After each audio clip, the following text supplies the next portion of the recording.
नमस्ते प्यारे बच्चों। कक्षा 10वीं के बीजगणित विषय में दो चरांकों वाले रेखीय समीकरण यह पाठ हमारा चल रहा है और दो चरांकों वाले रेखीय समीकरण के कुछ प्रश्न हम पहले से भी हल करते आ रहे हैं और उसी से संबंधित आगे भी प्रश्न हल कर रहे हैं। आपके समक्ष यहाँ पर बोर्ड पर लिखा हुआ है प्रश्न। तो अलग अलग टाइप के प्रश्न हैं, इसलिए आपको अलग अलग वीडियो बना के देना जरूरी है। यहाँ पर आपको एक प्रश्न दिया है 1/3x प्लस वाई बराबर 10/3 सेमीकॉलन 2x प्लस 1/4y बराबर 11/4। ये प्रश्न दिया है, इस पर थोड़ा सा हम ध्यान देंगे कि प्यारे बच्चों यहाँ पर आपको बटे में संख्या दी गई है 3 और दाहिने पक्ष में भी बटे में अर्थात हर में संख्या 3 है। जो दूसरा समीकरण है उसमें भी आपको हर में 4 दिखाई पड़ रहा है और दाहिने पक्ष में भी 4 दिखाई पड़ रहा है। यानी हमें करना क्या होता है कि जब इस प्रकार के समीकरण हों तो ऐसे समीकरणों में उसे हमें x y बराबर कोई संख्या इस तरह से लिखना आवश्यक होता है। x y बराबर कोई संख्या, यानी हर में आपके पास कोई संख्या नहीं होना चाहिए, अन्यथा आपको प्रश्न को हल करने में असुविधा होगी। यहाँ पर लिखा है समीकरण के दोनों पक्षों में 3 से गुणा करने पर। 3 से क्यों गुणा किया गया है? क्योंकि यहाँ जो समीकरण दिया है उसके हर में 3 है बाएं पक्ष में और दाहिने पक्ष में भी 3 है, इसलिए समीकरण के दोनों पक्षों में 3 से गुणा किया गया है। अभी आपको यहाँ पर गुणा करके दिखाया गया है, आप देखेंगे गुणा करके दिखाया गया है।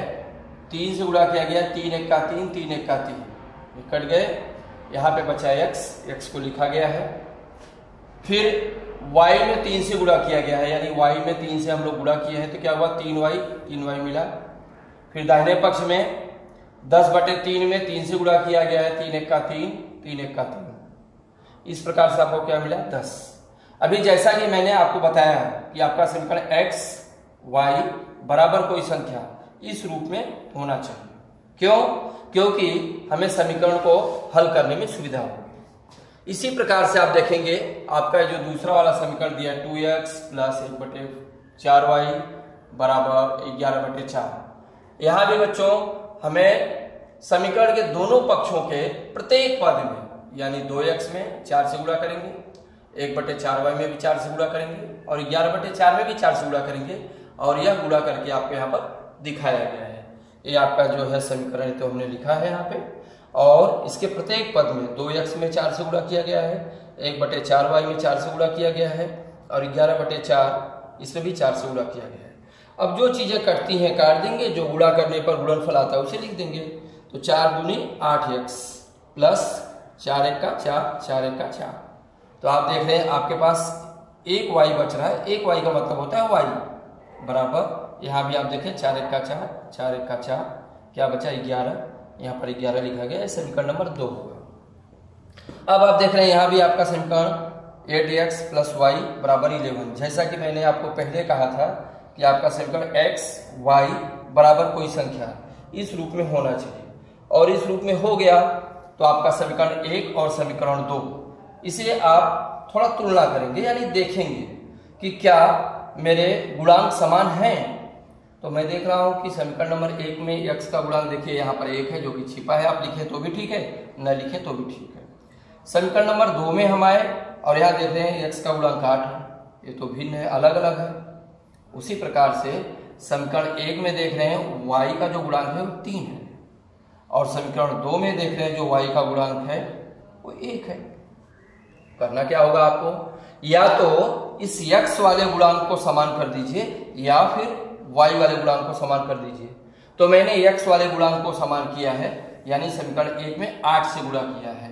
यहाँ पर आप देखेंगे यहाँ 8 से गुणा किया मैंने तो 8x हुआ, यहाँ पर 3 में 8 से गुणा किया गया तो 8 3 24y आया आपका, और 10 में 8 से गुणा किया तो 80 हुआ।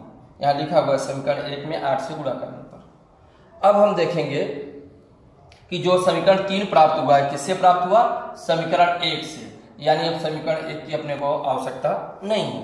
अब हम समीकरण 2 और 3 पर विचार करेंगे। 2 और 3 पर विचार करें तो हमें मिल रहा है कि देख रहे हैं कि यहाँ x का गुणांक 8 है, यहाँ भी x का गुणांक 8 है, यानी अपना काम बन गया। अब समीकरण 2 में से समीकरण 3 को हम जब घटाएंगे तो 8x में से 8x घटाने पर हमें शून्य प्राप्त होगा। आप थोड़ा सा दाहिने तरफ इस तरफ देखेंगे, समीकरण 2 में से समीकरण 3 को घटाया गया है, 2 में से समीकरण 3 को घटाया गया है, यहाँ इसे लिखा भी गया है। घटाते समय हम थोड़ा सा दूरी पर ऋण का निशान लगाते हैं और जो दूसरा समीकरण है उसके प्रत्येक पद के चिन्ह को बदल देते हैं। जैसे यहाँ प्लस 8x है तो माइनस 8x हो जाएगा, प्लस 24y तो माइनस 24y, प्लस 80 है तो माइनस 80। ये पहले के वीडियो में मैंने आपको सिखाया बताया है। अब यहाँ आप देखेंगे घटा रहे हैं, y में से 24y को घटा रहे हैं तो माइनस 23y मिल रहा है, 11 में से 80 घटा रहे हैं तो माइनस 69 मिल रहा है।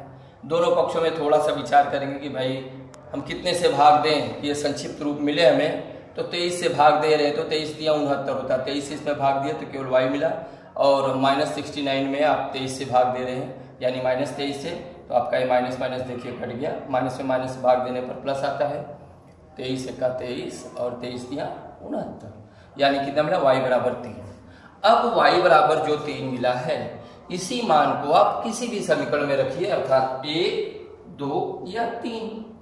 तो मुझे समीकरण 1 थोड़ा सा आसान छोटा दिखाई पड़ा, आप किसी में भी रखेंगे आपका उत्तर वही आएगा, लेकिन मैंने समीकरण 1 में रखा है, आप चाहे 2 में रखें 3 में रखें चलेगा। तो समीकरण 1 में y बराबर 3 रखने पर यहाँ पर समीकरण 1 मैंने लिखा हुआ है, जो कि समीकरण 1 आपका है x प्लस 3y बराबर 10, यहाँ भी वही समीकरण x प्लस 3y बराबर 10। y का मान 3 है, आप देख रहे हैं, इसी 3 को y के स्थान पर रखा गया है, y के स्थान पर हमने 3 रखा, 3 पहले से ही था, 3 त्रिका 9, x वैसे ही उतारा गया है बराबर 10।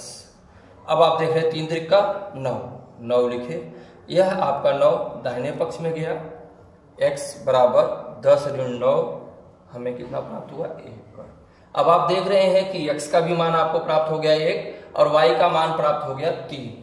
अब इसे हम उत्तर के रूप में लिखते हैं, दिए गए युगपत समीकरण का हल x बराबर 1 तथा y बराबर 3। आप अपने प्रश्न को चेक कर सकते हैं, चेक कर ही लेना चाहिए कि x बराबर हमने यहाँ पे क्या रखा 3। अब जब हम x बराबर यहाँ 3 रख रहे हैं और y बराबर हमें 1 प्राप्त हुआ है, तो 3 और यहाँ पर तो आप देख रहे हैं कि थोड़ा ध्यान दीजिए y बराबर 3 है, इस y बराबर 3 को हमने यहाँ पर रखा है, y बराबर 3 है और x बराबर 1 है। ध्यान दीजिए जरा, y बराबर 3 है और x बराबर कितना है 1 है, तो यहाँ पर अगर हम 1 रखेंगे और यहाँ 3 रखेंगे, 3 त्रिका 9, 9 और 1 10। आप देखिए आपका बायां पक्ष भी बराबर है, दायां पक्ष भी आ रहा है, तो आप इसे कहीं भी आप रख के इसे आप चेक कर सकते हैं। फिर इसी प्रश्न से संबंधित प्यारे बच्चों मैंने आपको गृह कार्य दिया हुआ है, आप वहाँ दाहिने पक्ष में देख सकते हैं।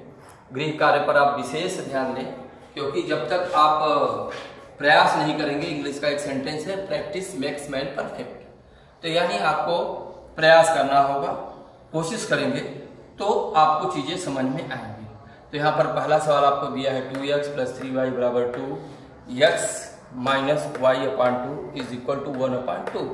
अब यहाँ देख रहे हैं कि एक समीकरण में कुछ आपको बटे में है ही नहीं, x y बराबर कोई संख्या लिखा हुआ है। जो दूसरा समीकरण है यहाँ बटे में यानी हर में 2 मिला है, बहुत आसान है। प्रत्येक पद में मतलब समीकरण के दोनों पक्षों के प्रत्येक पद में 2 से गुणा करिए, यहाँ 2 से गुणा करेंगे 2x होगा, यहाँ 2 से गुणा करेंगे 2 2 कट जाएगा माइनस y मिलेगा, यहाँ 2 से गुणा करेंगे 2 2 कट जाएगा 1 मिलेगा, यानी समीकरण आपके प्राप्त हुए। आगे आप हल कर सकते हैं बहुत आसानी से। और इसमें भी वैसे ही दिया हुआ है, यहाँ पर दोनों तरफ आप देख रहे हैं कि बटे में कोई ना कोई संख्या जरूर है, तो यहाँ पर बटे में 2 है, यानी प्रत्येक पद में 2 से यहाँ गुणा करेंगे, यहाँ 2 से गुणा करेंगे और यहाँ भी 2 से गुणा करेंगे, 2 आपका कट गया। आपको x y बराबर कोई संख्या मिली, वैसे यहाँ पर आप देख रहे हैं बटे में यहाँ पर 3 है, यहाँ पर बटे में 3 है।